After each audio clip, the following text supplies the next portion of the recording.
نبی کریم صلی الله علیه وسلم فرمایي چې د رمضان په میاشت کې پر تاسو باندې یو داسې شپه راځي چې چیرې تاسو په دې شپه کې عبادت وکړئ دغه د زورو میاشتو د عبادت څخه هم زیات ثواب لري.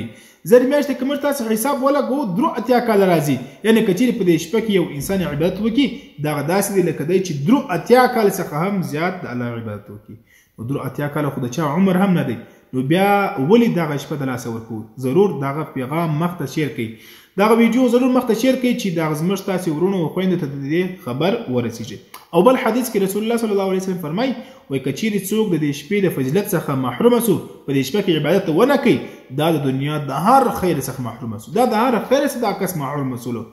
هغه شپه چې ده دې ته لیلة القدر وایي چې نبی کریم صلی الله علیه وسلم به فرمایل چې تاسې د رمضان په آخرو لسو شپو کې لیلة القدر تاسې تلاش کړئ، تاسې وګورئ.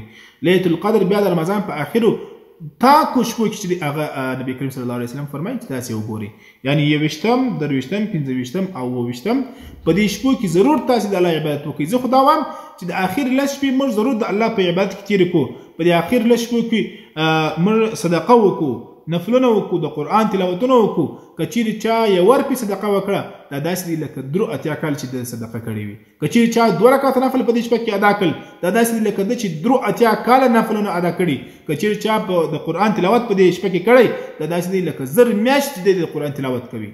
نو دغه یو ډېر ښایسته شپه ده. که چیرې په دې شپه کې یو انسان د الله د عبادت څخه محرومه سي دغه د ټول کال د هر شي څخه د هر خیر څخه د محرومه چې دی هغه پاتېږي. نو دا شپه کې ضرور د الله عبادت وکړو، د قرآن تلاوت وکړو، یو صدقه وکړو، نفلونه وکړو، عبادتونه زیات وکړو. دغه پیغام ضرور مخته د سره شیر کړئ.